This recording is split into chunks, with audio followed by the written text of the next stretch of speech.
¿Hablas español? Sprichst du Deutsch? Kan du norsk? If you've heard that sound from Babbel before, I bet you do. Babbel is the science-backed language learning app that actually works. With quick 10-minute lessons handcrafted by over 200 language experts, Babbel gets you on your way to speaking a new language in just a few weeks. With over 16 million subscriptions sold and a 20-day money-back guarantee, just start speaking another language with Babbel. Right now, up to 55% off your Babbel subscription at babbel.com/Spotify podcast. Spelled BABBEL.com/Spotify podcast. Rules and restrictions may apply.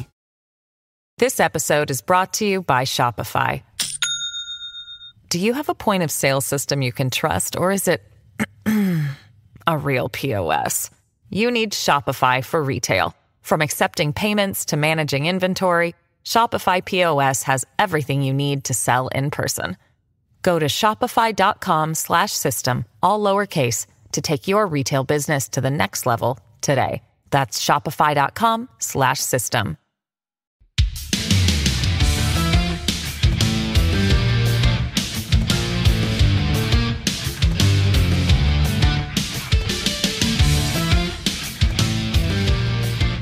Olá pessoal, bem-vindos a mais um episódio Mil Crimes. Eu sou a Bruna, comigo está a Jéssica. Oi, Jéssica. Oi pessoal, como vocês estão? Eu tô bem. Tudo bem, gente? Eu tô aqui, né?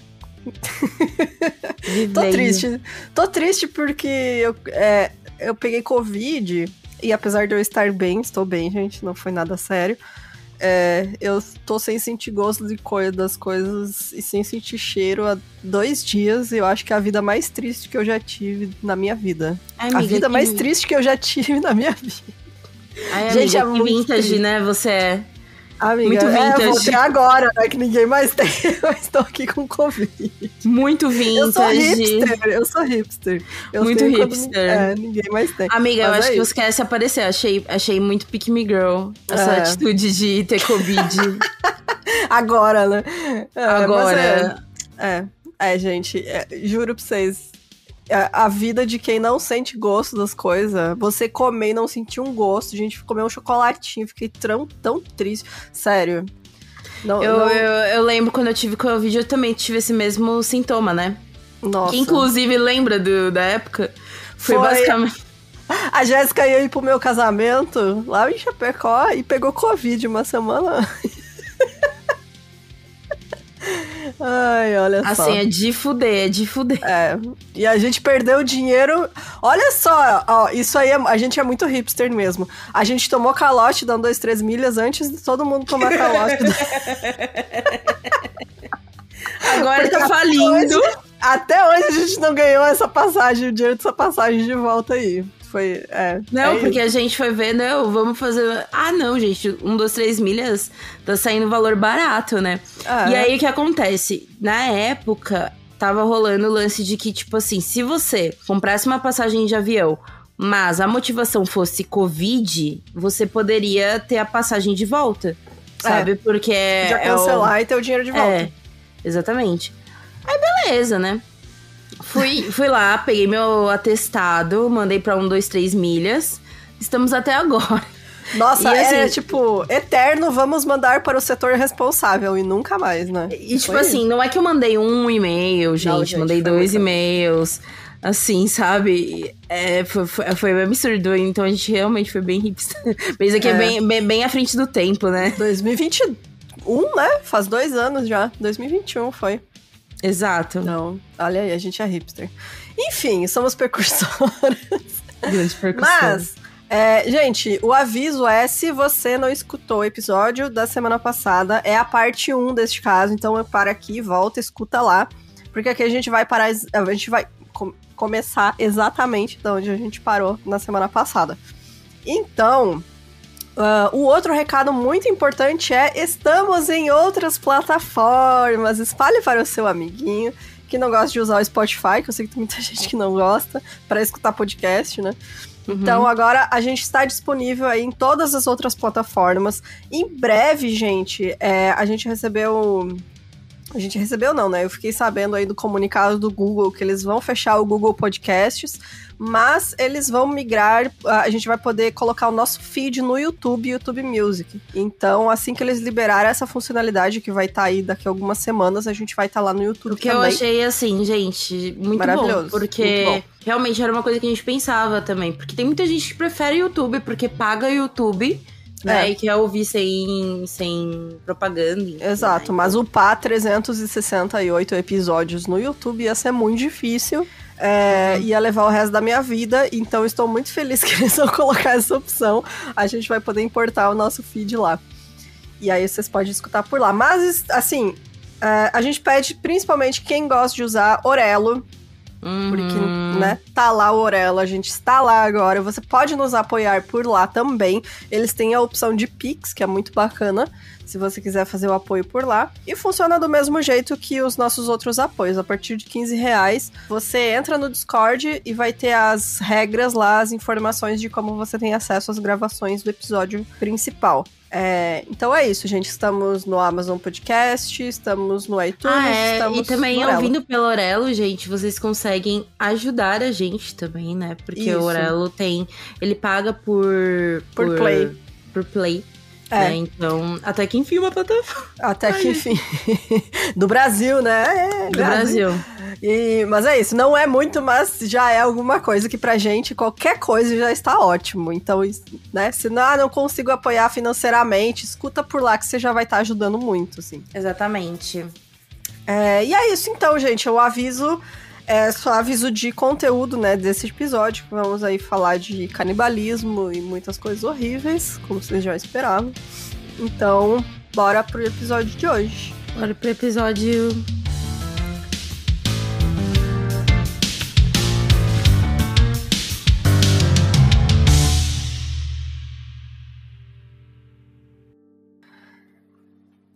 Lembrando, então, que a gente parou com o pessoal da Caravana Donner, tudo parando lá perto de um lago chamado Truckee Lake, né, que ficava quase ali no topo das montanhas de Sierra Nevada, porque a neve não deixou eles passar.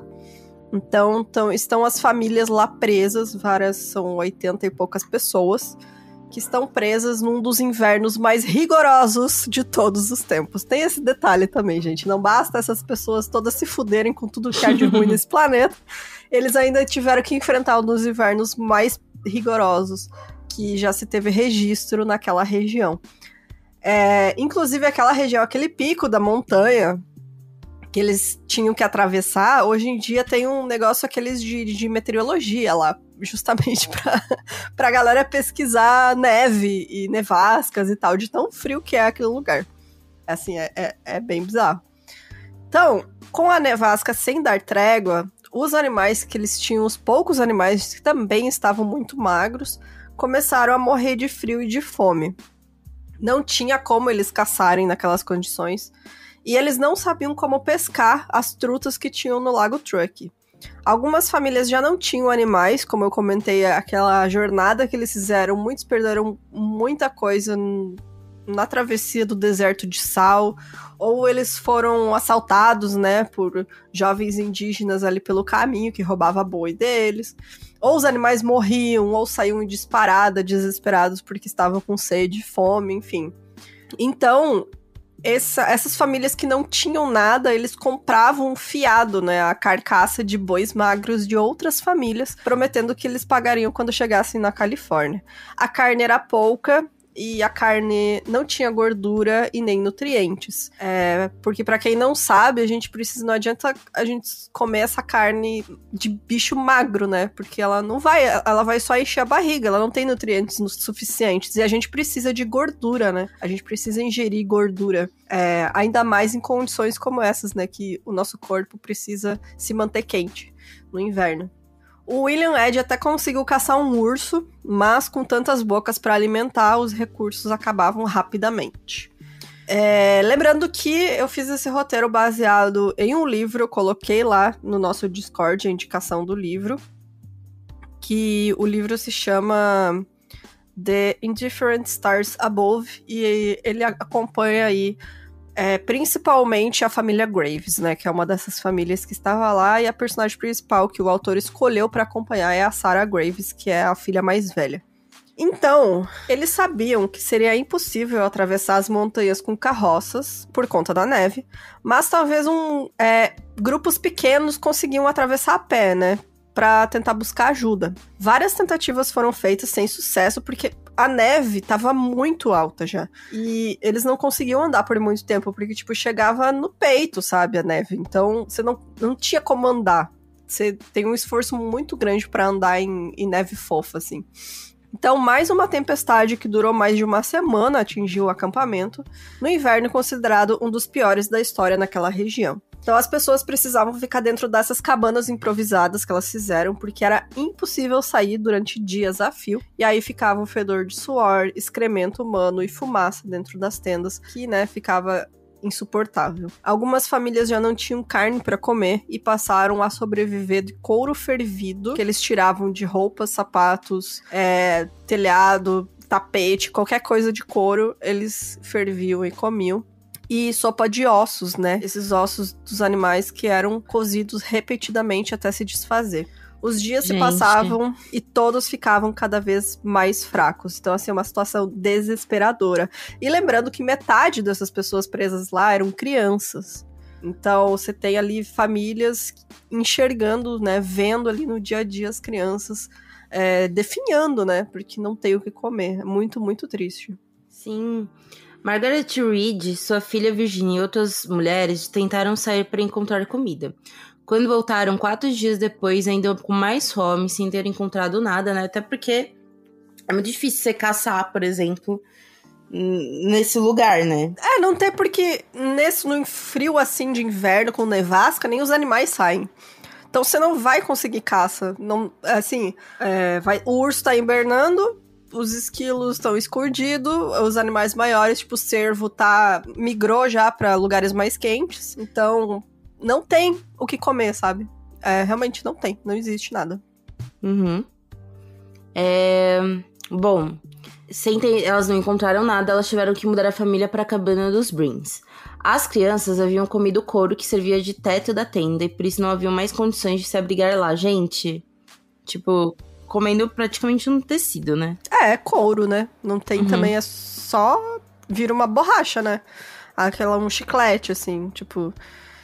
E eles estão sobrevivendo com o mínimo do mínimo de calorias. Então o corpo dessas pessoas já está se consumindo, né? Porque você não tá consumindo caloria suficiente, o corpo começa a comer os próprios músculos, né? Pra manter os órgãos principais.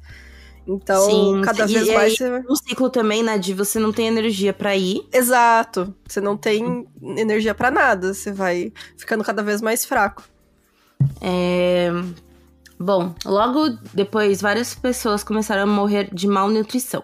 Principalmente homens solteiros e empregados que foram obrigados a ficar em tendas precárias e não tinham posse nenhuma.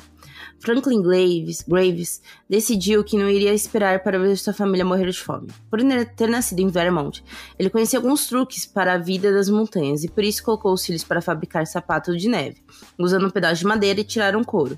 Eles conseguiram fazer 14 pares de sapatos para a neve. Até então, que nem, sei lá, tipo, quando a gente vê essas sobrevivências, né, enfim, tem que ter um conhecimento muito pleno da região, saber de onde que vem, né?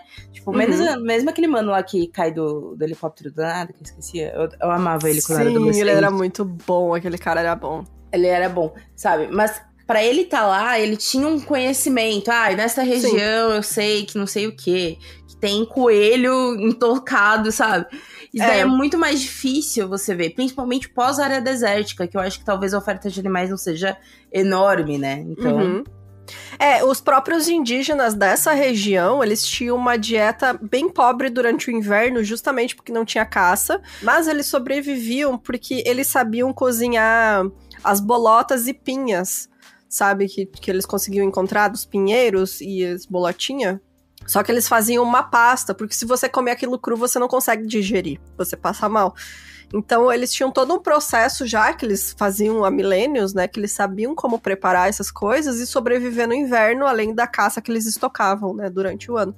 Então, você tem que ter, né, uma pessoa que realmente conhece a região. E assim, O Franklin, ele não conhecia a região pra caçar, mas ele sabia alguns truques pra sobreviver na neve, né? Que é justamente o sapato de neve. Então ele teve essa ideia, ele falou, a gente não consegue comida, eu não sei o que dá pra comer aqui, mas eu sei fazer sapato de neve, eu sei que isso pode significar a gente conseguir sair daqui, né?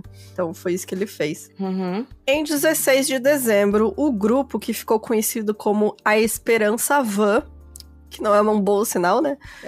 Saiu do acampamento. Eram 17 pessoas, entre homens, mulheres e crianças. Eles carregavam um cobertor cada. Lembrando que eles não estavam preparados para o frio também, né? Então, as roupas que eles tinham não era para inverno, assim, para atravessar pico de neve no inverno. Eles tinham também um rifle, um machado, algumas pistolas e um pouco de comida para 6 dias de viagem, que é o que eles conseguiram reunir. Gente... 6 dias. O Charles Burger, de 30 anos, e o William Murphy, de 10 anos, estavam sem sapato pra neve, e eles tentaram acompanhar o grupo e eles não conseguiram por muito tempo, justamente porque não tinha como andar.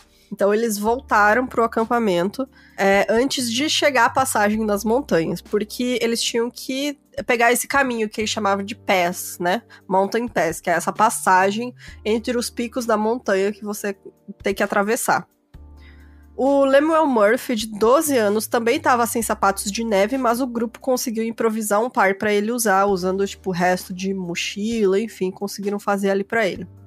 O único que já tinha usado sapato para neve era o Franklin Graves, e por isso eles levaram um tempo para se acostumar a andar com eles, porque não é fácil também, né? Você nunca usou o negócio, realmente difícil, né? Os sapatos ajudavam, mas ainda assim era uma caminhada árdua e cansativa. A neve chegava a quase 4 metros em alguns lugares, e por volta do 3º dia, a maioria deles estava cego pela neve.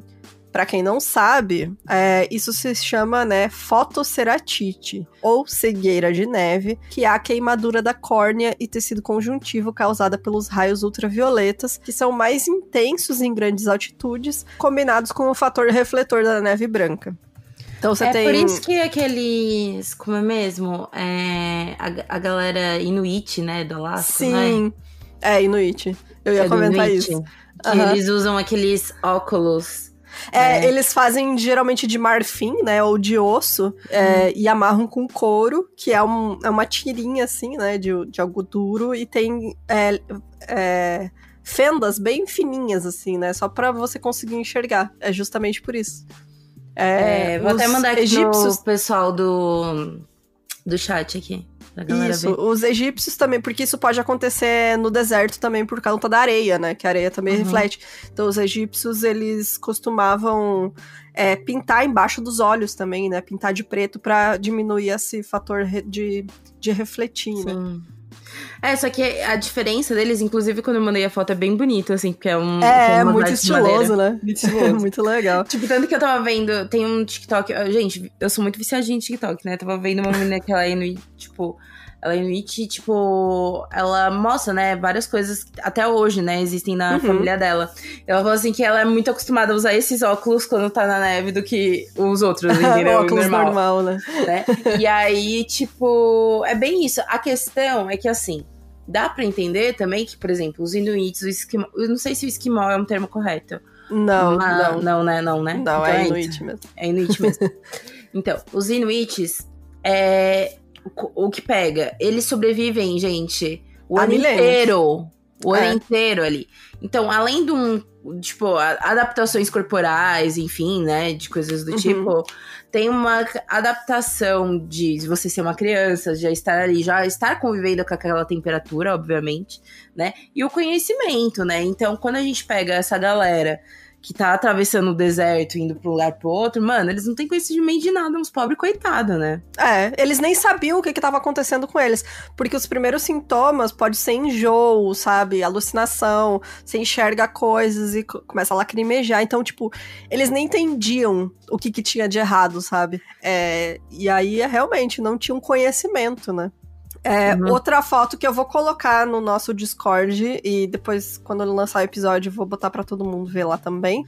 Tem uma foto dessa época, de tocos de árvores, troncos que foram cortados pelo pessoal no acampamento, pra vocês terem noção da altura que chegou a neve. Porque no verão derreteu e aí é tipo quase 2 metros de altura. Gente, é mais de 2 metros de altura. Tem um cara sentado embaixo, mas pra vocês terem noção onde eles conseguiam cortar por conta da altura da neve. Assim. Então, tipo, dá nem pra imaginar a situação, sabe? É muito, né, específico, assim, da região, que eles não tinham chance, realmente, né, de sobreviver àquilo. Hey, I'm Ryan Reynolds. Recently, I asked Mint Mobile's legal team if big wireless companies are allowed to raise prices due to inflation. They said yes. And then when I asked if raising prices technically violates those onerous two-year contracts, they said, what the f*** are you talking about, you insane Hollywood ass So to recap, we're cutting the price of Mint Unlimited from $30 a month to just $15 a month. Give it a try at mintmobile.com/switch. $45 upfront payment equivalent to $15 per month. New customers on first 3-month plan only. Taxes and fees extra. Speed slower above 40 gigabytes per details.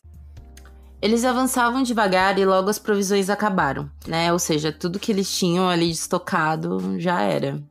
O Charles Stanton, que já havia feito aquele caminho e voltado com provisões, ficava cada vez mais fraco, né? Imagina, tipo, não tem nem mais... O corpo não tem mais energia pra puxar mais, né? E lembrando que eles estão há meses caminhando com uma dieta mais estrita, né? Tipo, eles não estão se alimentando 100%. Há meses que eles estão nessa viagem. Então, tipo, você já vem ali... E eles passaram pelo deserto de sal. Gente, essa gente já se fudeu muito. Então, eles já não estão no 100% da vitalidade deles, né? E realmente, já estão mais fracos, estão com uma dieta pobre. É muito mais fácil eles sucumbirem aos elementos, né? Por conta disso. Bom, ele era o guia mais confiável, já que Luiz e Salvador, mesmo sendo nativos naquela região, não conheciam tão bem as montanhas. Cada vez que o grupo continuava a viagem, Charles dizia que iria segui-los logo depois. Até que, em uma dessas vezes, ele não continuou. Seus restos mortais foram encontrados no ano seguinte. Confusos e perdidos, eles começaram a ficar desesperados. Nossa, eu já tava desesperada, meus queridos. Saí do deserto, eu já tinha falado, fodam-se você. Vou ficar aqui, né? Exatamente. Pô, pelo menos tá calor, entendeu?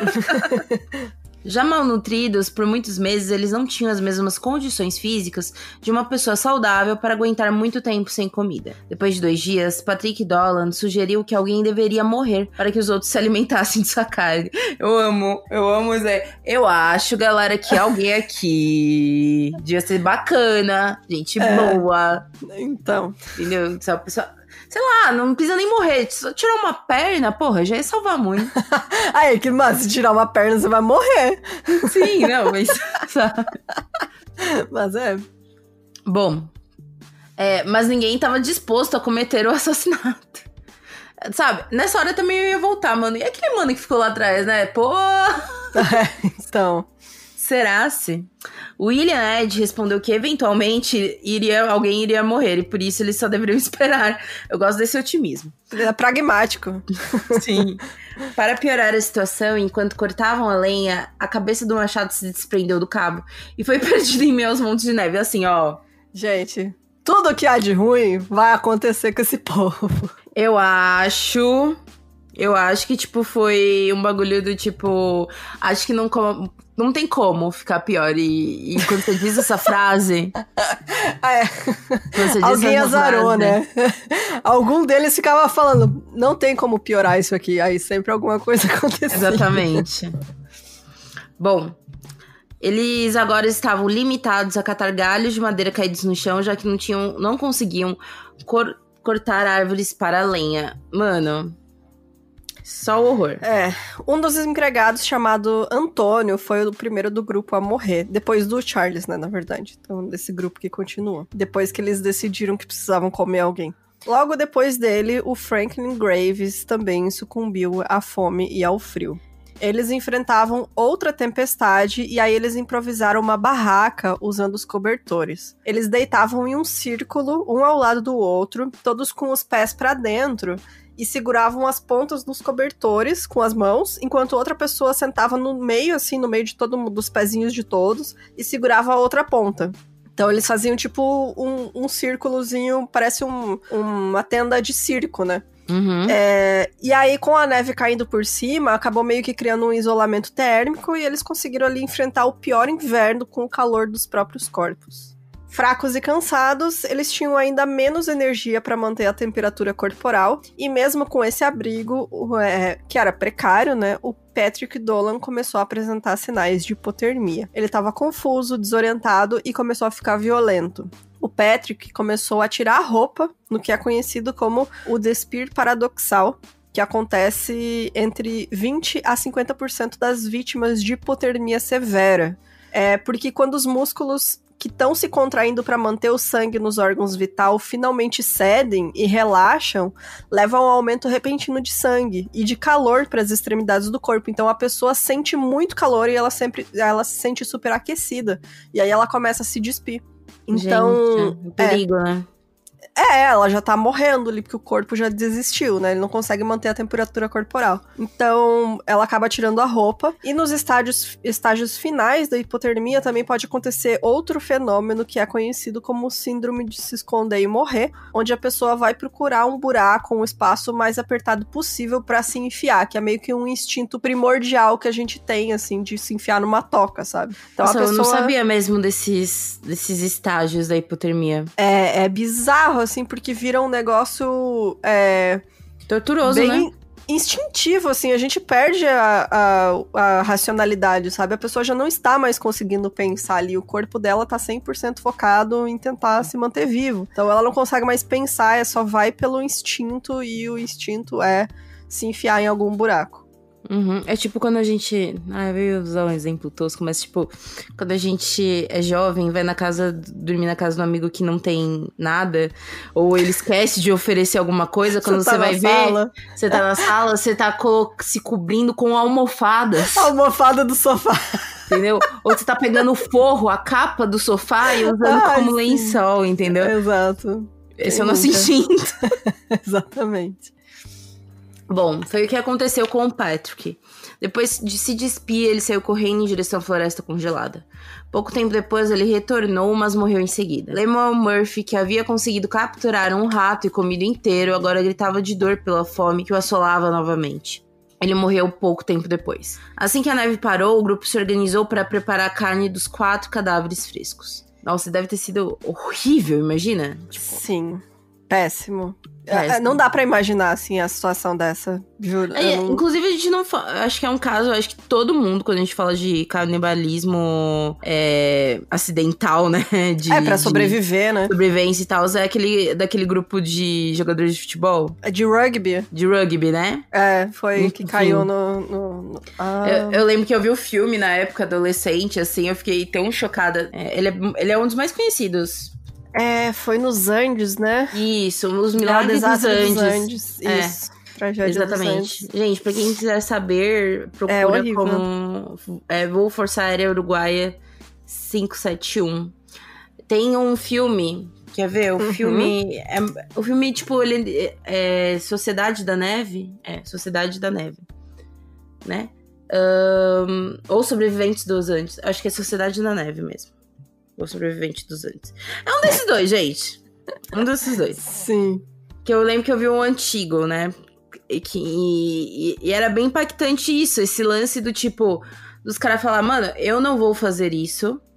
Tipo, não vou fazer isso. Não vou comer a carne deles. E alguns sobreviveram, né, gente? Então, tem relatos, livros deles e tal. E aí, uns falando, eu não quero fazer isso. E o cara falando, mano, e aí, que você não quer fazer? Então, que você vai fazer o quê, sabe?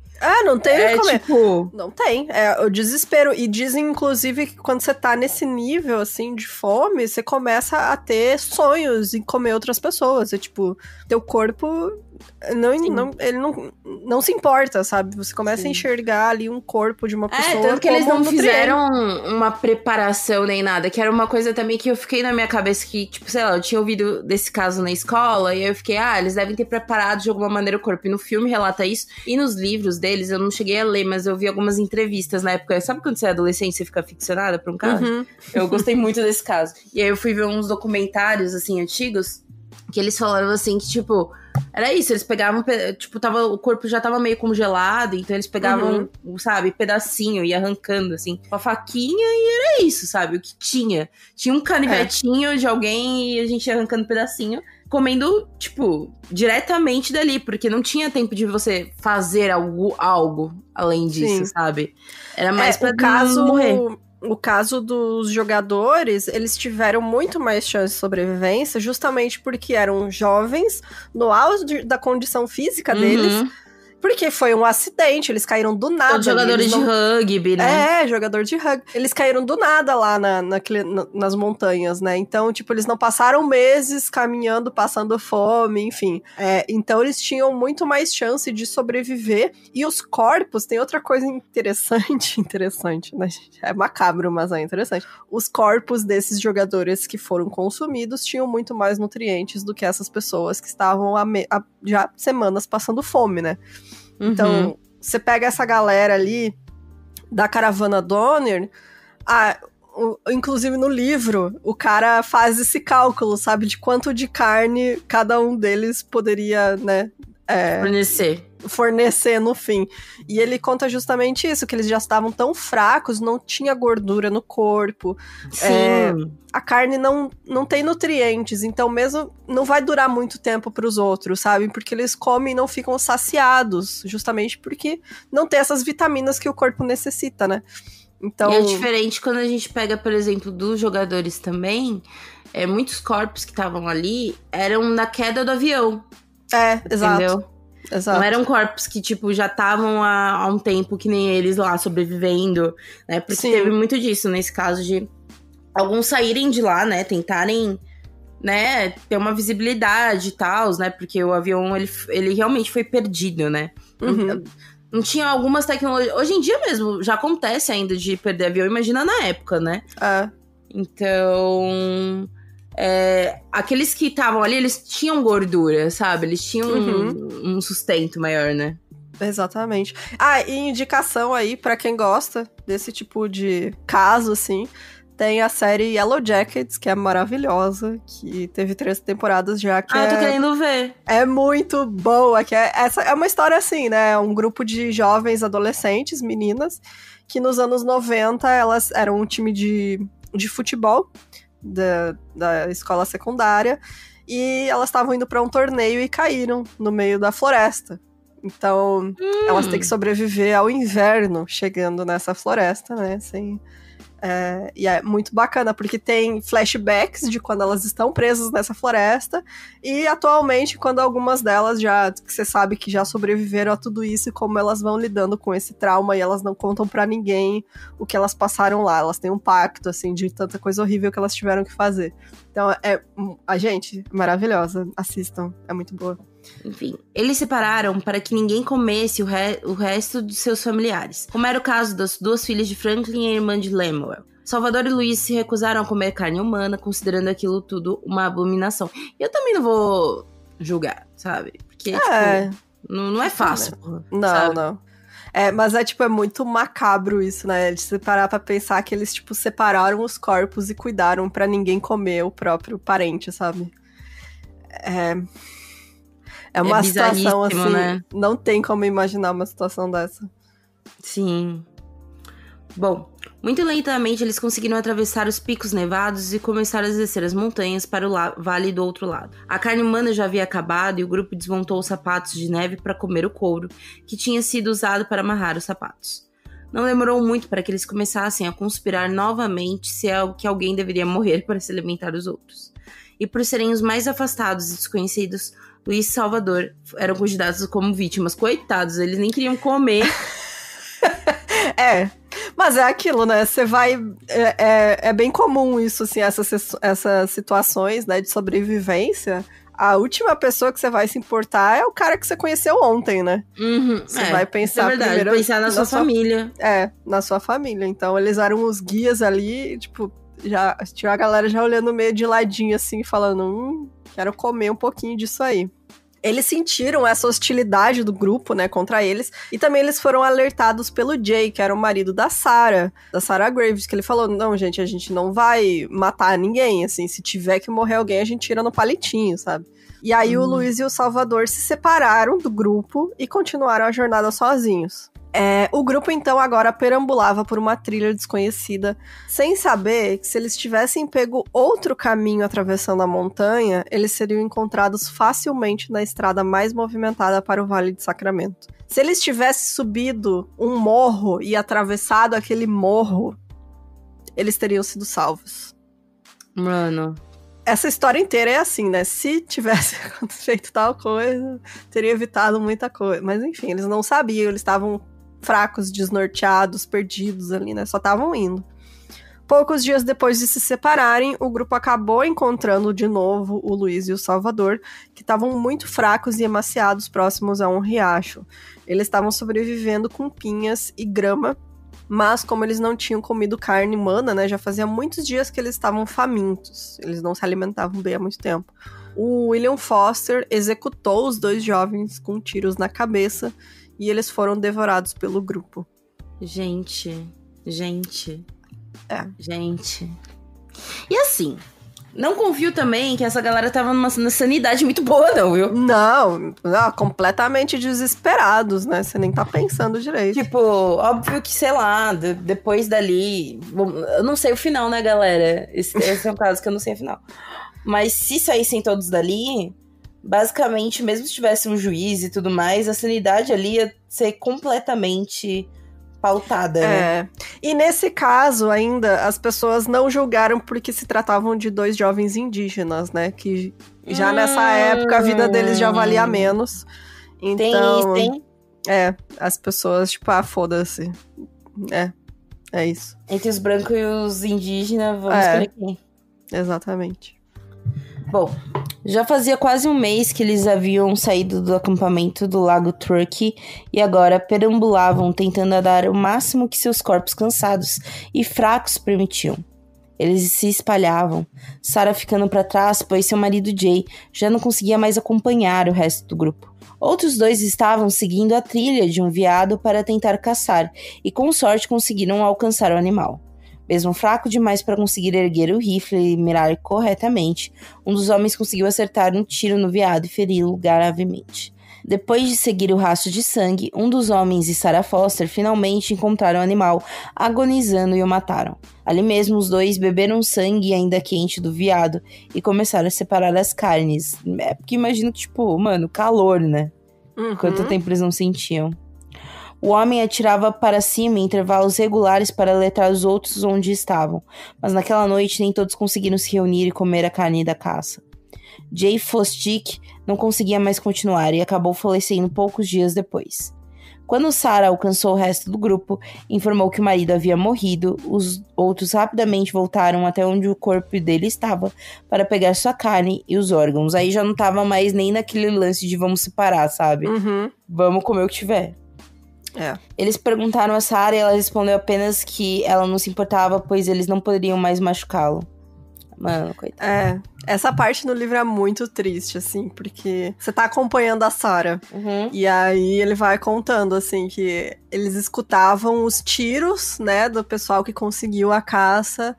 E ela, ao mesmo tempo, olhava e via o marido agonizando, morrendo, assim, fraco. E aí ele acabou morrendo e ela alcança os outros e, tipo, ela tá tão cansada e fraca também que ela fala, tudo bem, assim. E ela vê o corpo, o coração do marido dela num espeto na fogueira, sabe? E ela... Gente... Ela não comeu, né, os restos do marido, mas, tipo, ela fala, não vou julgar eles, porque agora é só sobrevivência. Depois de um mês, atravessando neve, pedras, florestas e riachos, eles tinham as roupas e sapatos apodrecidos, que se desfaziam quando eram agarrados por galhos no caminho.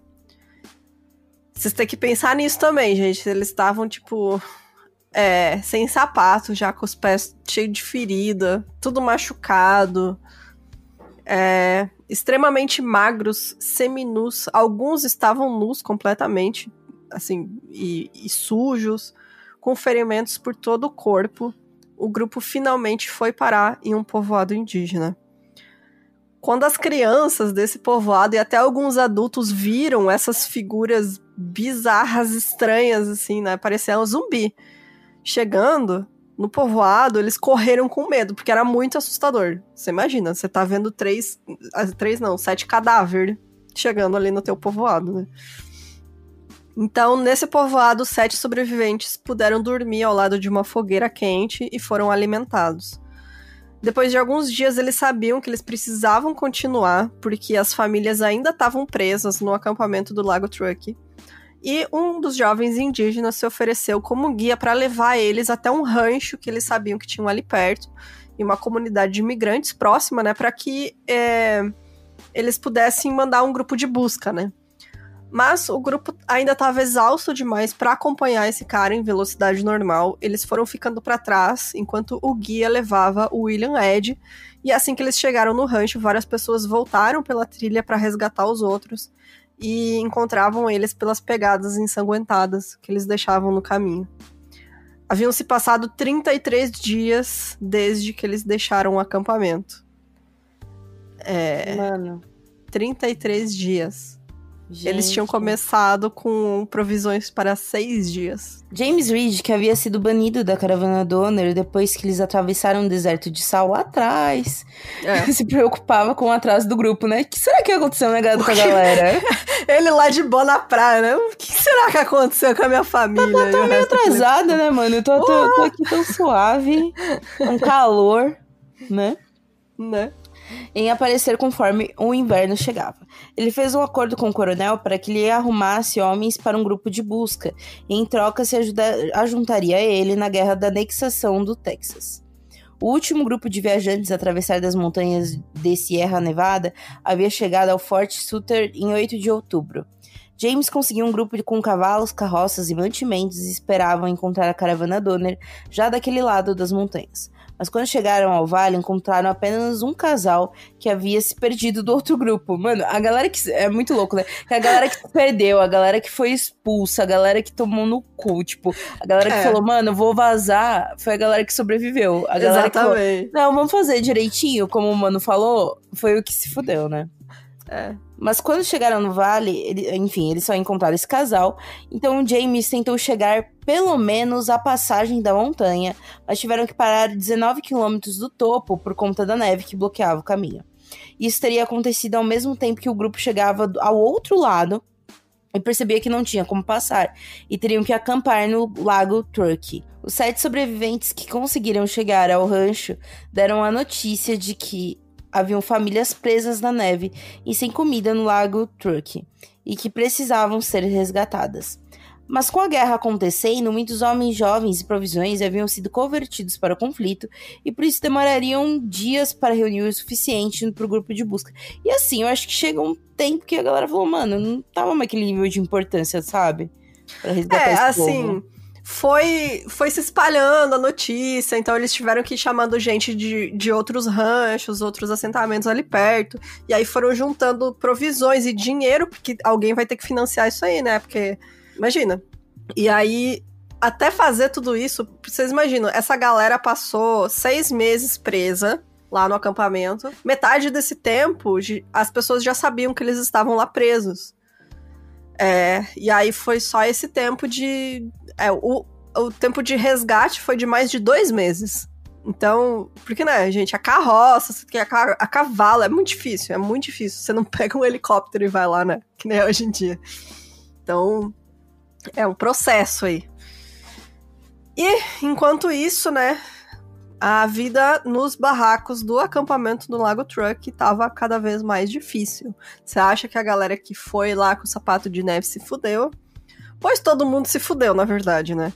Algumas famílias já não tinham mais nem mesmo ossos para comer, e assim que a fome falou mais alto, eles começaram a consumir seus mortos, que tinham sido enterrados em pilhas de neve. As mulheres cozinhavam pedaços dos entes queridos e empregados para alimentar as crianças esfomeadas. A neve era tão alta que se tornou impossível sair por longos períodos. Eles só podiam ficar dentro dos barracos, sofrendo e gemendo de dor em meio à sujeira e à fumaça. Gente, desespero, né? Nossa, uma situação infernal. É a visão do inferno esse lugar, assim, que essas pessoas estavam passando. O primeiro grupo de resgate saiu do Vale do Sacramento no dia 4 de fevereiro.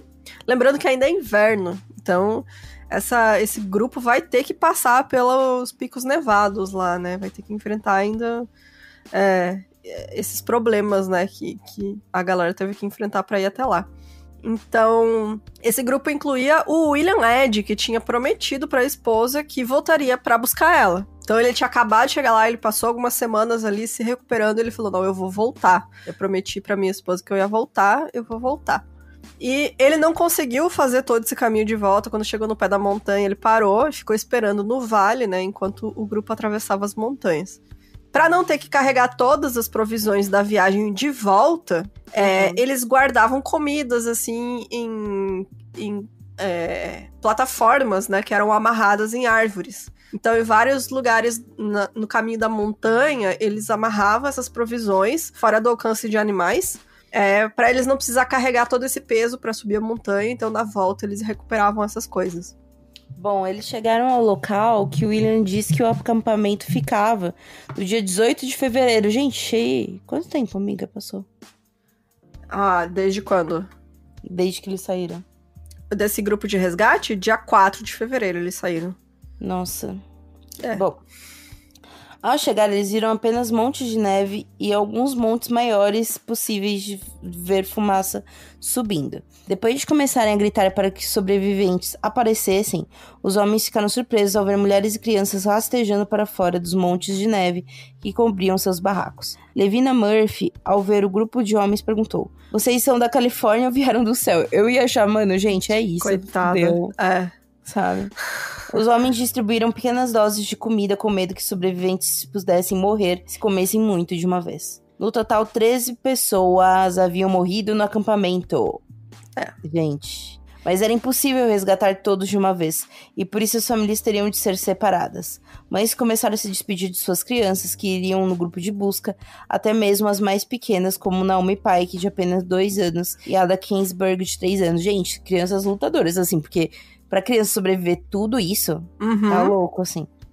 Os homens do resgate não contaram que mais da metade do grupo de salvamento que havia saído em dezembro havia morrido, gente. Eles acharam assim, a gente não quer desesperar essas pessoas que já estão numa situação péssima. Então, a gente vai esperar pra dar essa notícia quando eles estiverem em segurança, né? Então, eles não falaram nada. Sim. Bom, eles disseram apenas que eles estavam fracos e com queimaduras de gelo nos pés, por isso não haviam conseguido voltar. Mas Elizabeth Graves tinha certeza que se o marido Franklin estivesse vivo, ele teria voltado, tadinho. 23 pessoas, entre mulheres, jovens e crianças, foram resgatados por esse primeiro grupo de busca. No total, foram 4 grupos de busca, assim, incluindo o último, que foi só para resgatar pertences, né? Então, 21 pessoas ainda permaneceram no acampamento, esperando o próximo grupo de resgate.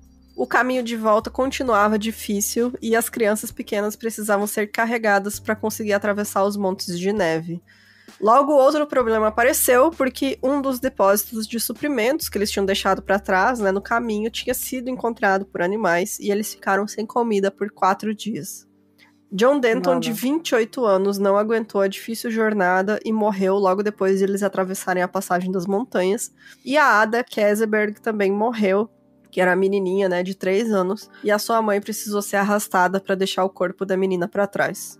Enquanto desciam a montanha, eles encontraram o próximo grupo de resgate que estava subindo até o acampamento. E eles estavam sendo liderados, então, pelo James Reed. E aí, esse grupo que estava sendo resgatado já estava a esposa dele, a Margaret, que quando ela escutou a voz dele ali na trilha, ela, assim, quase desmaiou, né? Ela caiu na neve, chorou. Imagina, ela achou que tinha morrido ali, né? Que tava vendo o marido de novo. O primeiro grupo de resgatados foi levado até Bear Valley, onde eles puderam se recuperar. E durante esse tempo, um menino chamado William Hook, de 12 anos, invadiu uma despensa ali. Ele estava tão desesperado porque eles estavam com muita fome, né? Só que tem todo esse processo de voltar a comer, né? E ele invadiu uma despensa de comida e comeu o máximo que ele podia, desesperado. E aí ele morreu por conta disso, por algo que se chama síndrome de realimentação, que acontece quando uma pessoa que tá malnutrida ou sem comer por muitos dias, de repente consome muita comida. O corpo ali tá num desbalanço ali de como processar a comida, não consegue manter, né, o sistema funcionando. Tem a explicação técnica, gente, eu não consegui colocar aqui de um jeito que vocês entenderiam. Eu sugiro aí que vocês procurem a informação científica, mas é algo que acontece, né? A pessoa tá passando ali um período de muita fome, malnutrição por muito tempo, ela tem que ser reinserida à comida aos poucos, pra não acontecer esse tipo de coisa. Sim. O segundo grupo de busca chegou no acampamento do Lago Truckee em 1 de março de 1847. Ninguém havia morrido entre a chegada dos grupos de resgate, mas a situação da cabana de Levina Murphy estava deplorável. Ela estava confusa, quase completamente cega. As crianças estavam sujas e fracas. A comida deixada pelo primeiro grupo de resgate não era o suficiente, e os sobreviventes tiveram de comer restos dos mortos espalhados pelo acampamento. E aí já meio que vira até uma coisa, sei lá, comum, sabe? Tipo, é muito assustador que tem relatos, né, do caminho de volta, essa galera que tava resgatando as crianças, criança pequenininha, cara, tipo, 5, 6 anos. E aí, quando eles ficam sem comida, as criancinhas falando, não, tá tudo bem, a gente pode comer o fulaninho que morreu. Na maior naturalidade, assim, sabe? Porque pra eles é aquilo ali, sabe? Eles tiveram que fazer isso pra sobreviver, por que não fazer de novo, né? Sim. Bom, deixa eu ver, é isso mesmo. George Donner, que havia cortado a mão no início do inverno, agora agonizava na cama com um braço gangrenado até o ombro. 17 pessoas foram resgatadas com o segundo grupo, sendo apenas 3 delas adultas. Apenas 5 pessoas permaneceram no acampamento. Casberg, a senhora Murphy, seu filho Simon, e os filhos de William Eddy, que não haviam conseguido atravessar a montanha com o primeiro grupo e voltar em poucos dias. Thompson Donner decidiu ficar com seu marido doente depois que James a informou de que a terceira equipe de socorro chegaria em breve. A senhora Donner manteve as filhas Eliza, George e Frances com ela. Então, esse segundo grupo, que era na maioria crianças, né, eram apenas 3 adultos e os caras do resgate. Eles foram pegos por uma tempestade de neve quando estavam fazendo a travessia da montanha. E aí o Isaac Donner, de apenas 5 anos, morreu congelado. A Mary Donner estava com os pés tão congelados que ela não percebeu que ela tinha dormido com eles no fogo e teve queimaduras graves. Quando a tempestade passou, as famílias Breen e Graves estavam exaustas demais para continuar porque eles não comiam há dias. Então o grupo não teve escolha senão partir sem eles e rezar para que o próximo grupo de busca encontrasse eles antes deles morrerem. Esse local onde eles foram deixados ficou conhecido como Starved Camp, que se chama, então, em tradução livre, acampamento faminto. A Margaret Breen teria tomado a iniciativa de tentar manter eles vivos, mas logo a Elizabeth Graves e o filho Franklin morreram e o grupo recorreu a comer a carne deles para sobreviver, né? Eles eventualmente foram resgatados. William Foster e o William Eddy, que eram sobreviventes do grupo que tinha saído lá com o sapato de neve, eles queriam voltar para pegar os filhos deles, porque eles falaram, a gente não vai deixar as crianças para trás. E aí eles partiram para interceptar o James Reed, né, com esse segundo grupo de busca, e levaram com eles um homem chamado John Stark. Esse cara é foda, gente, o John Stark é muito foda. Depois de um dia, eles encontraram o James, ajudando seus filhos a seguir em direção a Bear Valley, todos congelados e sangrando, mas vivos. E aí, desesperados para resgatar seus próprios filhos, o Foster e o Ed persuadiram 4 homens, né, que estavam com esse segundo grupo de busca, com súplicas, e prometeram dinheiro também, para voltar com eles pro Truckee Lake, né, pro acampamento. E durante essa jornada eles encontraram os 11 sobreviventes no acampamento faminto, amontoados em torno de uma fogueira. O grupo de socorro se dividiu com Foster, Ed e outros 2 indo em direção ao Lago Truckee, e 2 equipes de resgate, na esperança de salvar algum dos sobreviventes, pegaram uma criança a cada e voltaram para Bear Valley. O John Stark, ele se recusou a deixar os outros para trás, principalmente porque eram crianças. Ele falou, não, Vocês pegaram uma criança a cada, que é o que vocês conseguem carregar, eu não vou deixar ninguém pra trás. Eu não vou deixar essas crianças morrer aqui na neve.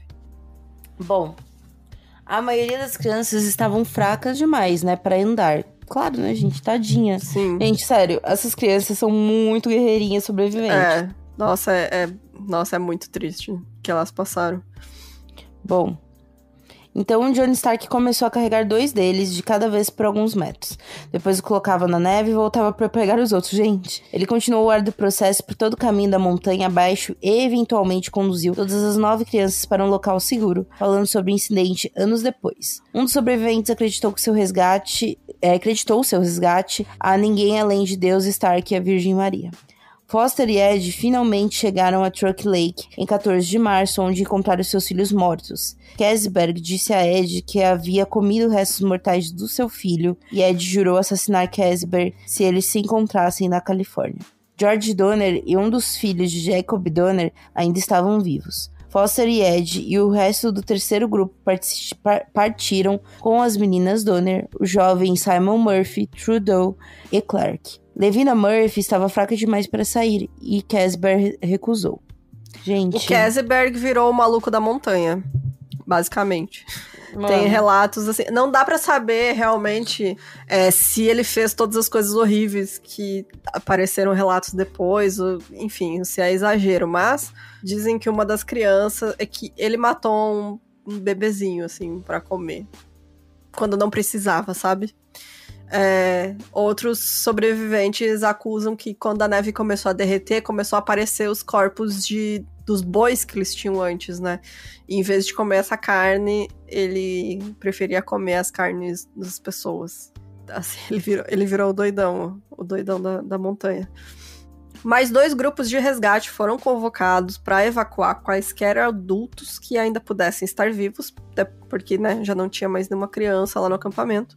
E ambos voltaram antes de chegar a Bear Valley e nenhuma outra tentativa foi feita. Em 10 de abril, quase um mês desde que o terceiro grupo deixou o Lago Truck, as autoridades perto do Fort Sutter organizaram uma equipe de resgate para recuperar, então, os pertences que eles pudessem recuperar da caravana, porque essas coisas iam ser vendidas e parte dos lucros seria usada para sustentar as crianças que ficaram órfãs. Então, ali, as crianças que perderam a família inteira, elas precisavam, né, de algum recurso. Então, essa galera falou, não, a gente vai lá, a gente sabe que essa galera, que as famílias viajavam com tudo que tinham, algumas tinham dinheiro, então a gente vai lá tentar recuperar o que dá. A equipe de resgate encontrou as tendas dos Donner vazias, exceto pelo corpo de George Donner, que havia morrido poucos dias antes. E no caminho de volta para o Lago Truck, eles encontraram o Lewis Kesberg vivo. Tava lá, o doido da montanha. Ele alegou que a Levina Murphy tinha morrido uma semana depois, né, do grupo de resgate ter saído, e que algumas semanas depois a Tamsin Donner tinha morrido. Os homens ficaram desconfiados da história dele, porque eles encontraram uma panela com carne humana na barraquinha dele, e dinheiro e pistolas de outros imigrantes da caravana. Então, quando ele foi ameaçado de ser linchado ali pelo grupo de resgate, ele confessou que tinha roubado dinheiro, mas ele nunca confessou o assassinato das 2 mulheres. Ele disse, não, eu não matei elas, elas morreram e eu só comi a carne. Não fiz nada, não. Mano. Eu acho que ele é aquela coisa, sempre tem aquela história, tem alguém que gosta demais, né? Acaba gostando, provou e gostou demais. Então, vai saber, né? Não, gente. Falei que é isso, que nem falei. Tá todo mundo com um psicólogo zoado aí, gente. O cara surtou, Bom, no total das 81 pessoas da caravana Donner, 45 sobreviveram. Apenas a família Reed e a família Bram permaneceu intacta na tragédia, sem perder ninguém. No final de junho de 1847, membros do batalhão Mormon enterraram os restos mortais deixados no acampamento do Lago Truck e queimaram parcialmente 2 dos abrigos. Os Reed foram morar em San José, bem calor, né? Não teve nenhum B.O. E as duas das crianças Donners órfãs ficaram com eles. Bacana, né? Eles se deram muito bem alguns anos depois com a febre do ouro. Os Bran foram para San Juan Bautista, onde abriram uma pousada, né? Tipo, daqui só vou trabalhar descansando. Anos depois, um escritor publicou no Harper's Magazine de 1862 um artigo onde dizia ter se sentido desconfortável ao descobrir que o local onde ele se hospedou era uma família de canibais. Ele não citou o nome da família, mas muitos sobreviveram da caravana Donner, eram julgados pela mesma maneira na época, e aí era uma burrice tremenda, né, também. Porra, as pessoas desesperadas de sobrevivência ali em situações inimagináveis, como é que você vai julgar essas pessoas, sabe? Uhum. É maldade mesmo. Bom, a Mary Graves se casou, mas seu marido foi assassinado. Gente, zero sorte, né? Enquanto o assassino do seu marido esperava pela execução da prisão, Mary fez questão de cozinhar para ele, para que o homem não passasse fome, como a família dela passou naquele inverno de 1846. Gente, isso abalou muito a mulher, né? Nossa, todos eles, assim. Teve crianças que nunca mais falaram sobre o ocorrido, sabe? De traumatizadas que elas estavam. Teve...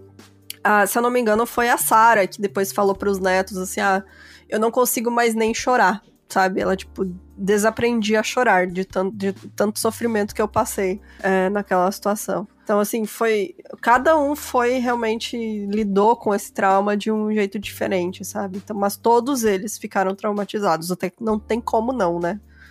Olha tudo que eles passaram. Sim.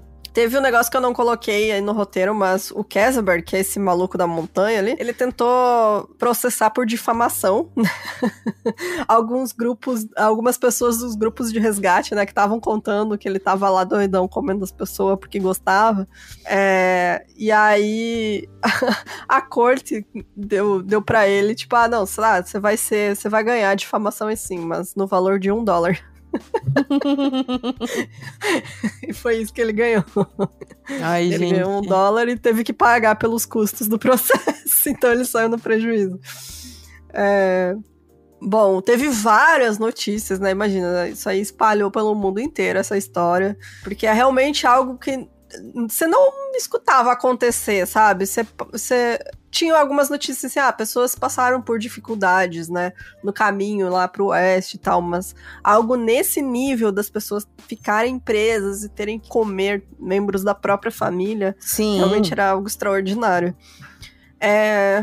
O local onde essas famílias ficaram acampadas no Lago Truck virou uma atração turística. Gente, assim, instantâneo, sabe? Foi menos de 10 anos depois, já tinha gente visitando o lugar lá, que eles tinham ficado, pra ver onde tinha acontecido toda aquela tragédia. Isso porque muita coisa desse caso e se, né? Se isso tivesse acontecido, assim, 3 anos depois, eles não teriam ficado presos lá, porque já tava rolando a febre do ouro e tinha, tipo, milhões de pessoas a mais naquele vale, porque foi encontrado ouro naquele vale 3 anos depois. Então... É bizarro, assim, que realmente depois foi essa galera em busca de ouro e todos passavam lá pra ver onde tinha acontecido a tragédia, né? E em junho de 1918 foi erguido um monumento em homenagem a essas famílias que ficaram presas, e ele é uma estátua, né, de uma família de imigrantes, e elas ficam em cima de um pedestal de quase 7 metros de altura, que é pra indicar a altura que a neve chegou naquele inverno. Tem também placas, né, onde ficavam, por exemplo, o barraco de uma das famílias lá, que ficava contra uma pedra bem grandona, foi colocada uma placa lá com o nome de todos os membros da caravana, enfim. E esse local, né, essa região, foi transformado em Parque Estadual Memorial em 1927. Então, ele é chamado de Parque Estadual Memorial Donner, né, que é como ficou conhecido aí a caravana Donner. E vários locais ali da região também, né. Hoje em dia, a passagem das montanhas é chamada de Donner Pass, que é a passagem Donner.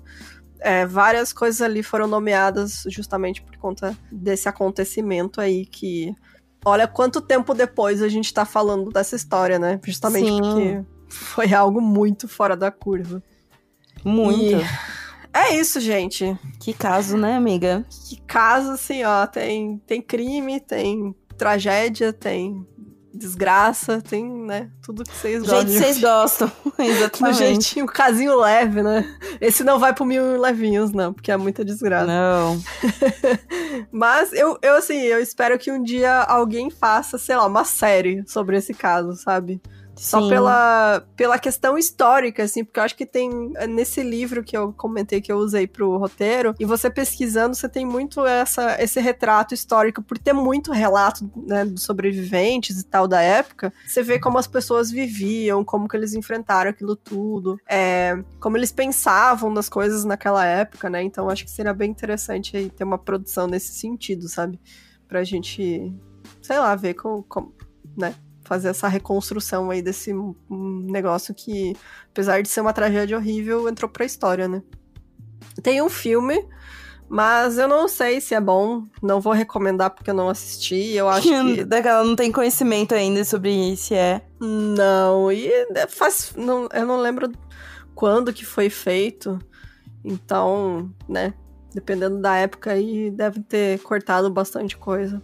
Mas tem vários livros, né, que são... aí que trazem a história desse caso. O principal é esse que eu comentei aí, que eu indico demais, porque, gente, que leitura boa, assim, muito, muito bacana mesmo.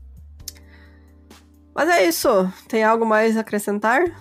Acho que só isso. Vamos ver os comentários. Bora para os comentários!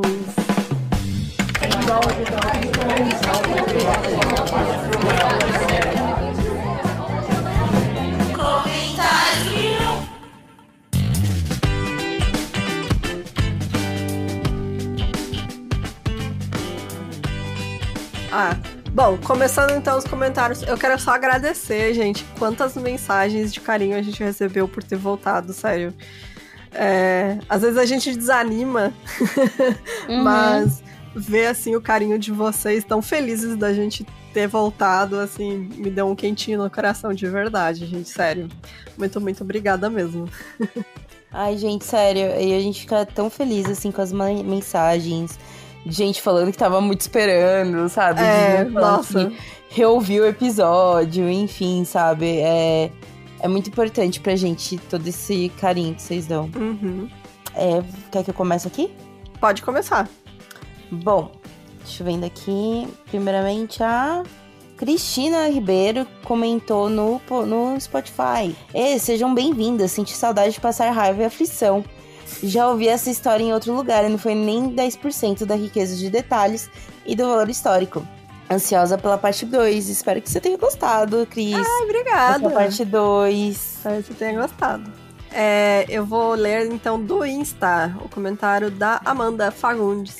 Ela falou assim: quando vocês mencionaram esse caso num episódio anterior que envolvia neve e canibalismo, sim, eu comentei, no Swift Runner ou no Alfred Parker, se não me engano, também não lembro, acho que foi no Alfred Parker, eu acabei passando uma madrugada inteira obcecada lendo sobre a Donner Party e também a tragédia dos Andes. Nesse dia, um novo medo foi desbloqueado: deserto de neve. Eu já não aceito andar em trilha aqui com calor, imagina uma trilha de neve, tá louco? Gente, assim, falar que eu escutando o livro, né, o audiobook, escrevendo sobre esse caso, eu tive uns pesadelos também, de estar presa na neve, sem conseguir sair. Nossa, gente, eu acho que deve ser horrível esse lance de sem comunicação, sabe? Uhum, exatamente. Bizarrice. A Carol disse no Spotify: meu Deus, que emoção. Quando vi a bolinha azul de novo episódio, meu coração até bateu forte. Maratonei e ouvi todos os episódios já. Alguns mais de uma vez. Vocês me fazem falta, suas lindas. Obrigada, Carol. Ai, voltamos amei. Com tudo, gente. E é isso. E o bom é que agora vocês têm mais plataformas pra seguir. Exato. Enfim. E obviamente Indica. também o Spotify, né? Ainda não, por exemplo, eu ouço muito Spotify porque facilita muito, né? Porque já tá tudo salvo lá, né? Já tá tudo salvo lá. Mas é isso, gente. Se tiverem mais ideia aí, ó, quem ouviu de novo, quer criar mais playlists da gente, a gente gosta, acha divertido. Sim, amamos. Eu quero ler um comentário que eu vi hoje, mas ela mandou ontem. Então, eu quero atualizações, tá, gente? É aqui do Spotify também. A Jenny, ela comentou assim: estou sozinha em casa, minha gatinha está entrando em trabalho de parto e vocês são minha única companhia. Me desejem sorte. Espero que tenha ocorrido tudo bem e queremos fotos dos gatinhos. Ó, manda foto pra gente. A gente gosta muito. Eu gosto amo. muito de cachorro também, tá, gente? Quem manda foto de bichinho, gente. A gente foto ama. De bichinho, de criança. Mas quero ver esses gatinhos aí que nasceram ao som de 1001 crimes. Por favor, manda pra gente. Manda fotinhos. Bom, deixa eu ver aqui. Muita gente, aqui eu vou citar nomes, falando que estavam muito felizes. A Kimi, a Aninha, a Luísa, a Yasa, a Ana, enfim, uma galera disse aqui, ó, a Nívia, que eu gosto da Nívia, que ela comenta nos dois, sabe? A Marina, enfim, gente, brigadão, assim, por vocês gostarem, assim, da nossa volta e tudo mais. Fala mesmo um lance do tipo, gente, já pensou se a gente tira férias? O pessoal fala, graças a Deus. Não aguentava mais essas chatas. Não paro de falar. Não, mas foi muito legal. E até eu achei engraçado, porque tinha gente que vinha cobrar. Quando é que vocês vão voltar? E eu comecei a ficar mal nos últimos dias. Eu falei, gente, tô sentindo falta mesmo. Vou voltar, o pessoal tá com saudade. Sabe uma coisa que eu descobri esses dias? Vocês vão falar, nossa, tu é uma burra, porque isso daí já tá acontecendo. Mas que no nosso Spotify tem transcrição do episódio. Eu acho isso genial. Sim, é muito legal. Porque muito pra legal. quem tem alguma questão sobre ouvir, né? Uhum. Esqueci o termo. Não é sobre ouvir. Audição. Audição, obrigada. Audição. Essa palavra que eu não tava lembrando. Alguma questão sobre audição, ou sei lá, né? Não quer ouvir, quer dar uma lida. Óbvio que tem uma coisa ou outra que não dá certo. Mas no geral dá muito certo a transcrição, gente. Gente, eu tenho uma dúvida que, se vocês quiserem, eu às vezes penso nisso, mas não sei se alguém teria interesse. Então, se vocês tiverem interesse, por favor, comenta aí. Porque eu às vezes penso em disponibilizar os nossos roteiros. Eu tava fazendo isso colocando no nosso site, mas é muito lento. Às vezes eu faço isso quando eu lembro, né? Então eu boto lá no site o nosso roteiro. Mas se você tiver interesse, comenta aí, por favor, que a gente começa a disponibilizar no nosso Orelo, por exemplo, ou no Discord. Então porque fica aqui, a gente usa, se alguém quiser usar depois para pesquisa. Então, comentem se vocês querem ter acesso a isso, que eu acho que seria alguma coisa bacana, que é fácil pra gente fazer também. Que aí a gente dá um jeitinho de vocês ter acesso a isso também. Quem não quiser ouvir, né, consegue ler, justamente, né? Não precisa precisar dessa transcrição. Então, é isso. Mas não vai ter os nossos comentários, né? Mas vocês têm uma noção, mais ou menos, de como é o trabalho que a gente faz. Tem noção da minha gagueira. Gente, como que a Jéssica travou nessa frase? Tipo isso. E é isso então, né? É isso, comentem aí embaixo. Comentem, gente, avaliem a gente aí nos novos aplicativos que a gente, né, nas novas plataformas. Eu tô vendo daqui a pouco esse quadro de comentário, a gente abrindo 77 abas. Com certeza.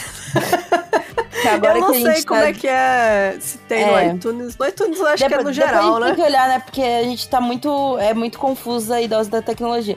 Eu lembro que no iTunes, antigamente, tem que ver isso daí. No iTunes, antigamente, era tipo assim, no iTunes, você pode dar review sobre o no podcast. Programa, né? Exato. Gente, a galera nos odiava no iTunes. Nós éramos odiadas, verdade. A galera nos odiava no iTunes. Tinha um sarrafo na gente. Nossa, eu fiquei falei, gente... Ok. A gente não era entendida, né? Não entendia a proposta. Não, e era isso, falando, gente, como que vocês falam mal do coisa? A gente, queridos. Mal vocês sabem, né? Mal sabiam eles, Mas, gente, classifica a gente, dá 5 estrelinhas aí onde você está. Fala bem da gente pro coleguinha. Pode indicar, escuta a gente no Orelo. E é isso, se você quiser, então, dar uma ajudinha financeira agora que a gente tá aí desempregada, né? Sem teto. Você pode entrar no nosso Catarse. E também no Orelo, né? E tem lá no nosso site, você encontra aí os links. Ou catarse.me/1001crimes. Ou você entra lá no Orelo, procura por 1000 Crimes que vai ter o acesso. E dando outro aviso rápido que eu esqueci de dar no começo, a gente vai encerrar ali os apoios pelo PicPay. Vamos dar um tempo aí pro pessoal ficar sabendo, porque a gente não vai usar mais. Tivemos alguns problemas técnicos com eles. Então a gente PicPay, galera, olha... Vamos concentrar os nossos apoios, então, no Catarse, no Orelo e em breve no Apoia-se. Então também estaremos lá. Também que a gente vai desativar no futuro, mas provavelmente é mais fácil a gente mandar e-mail, né, tal. Mas Padrim, gente, também não vai rolar Padrim mais. Também.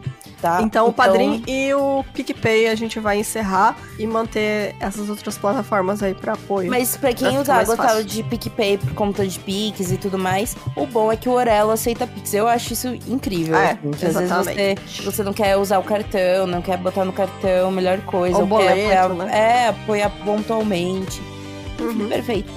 É isso, gente. Então, obrigada. A gente se vê semana que vem. Beijos. Tchau, tchau. Beijo, galera.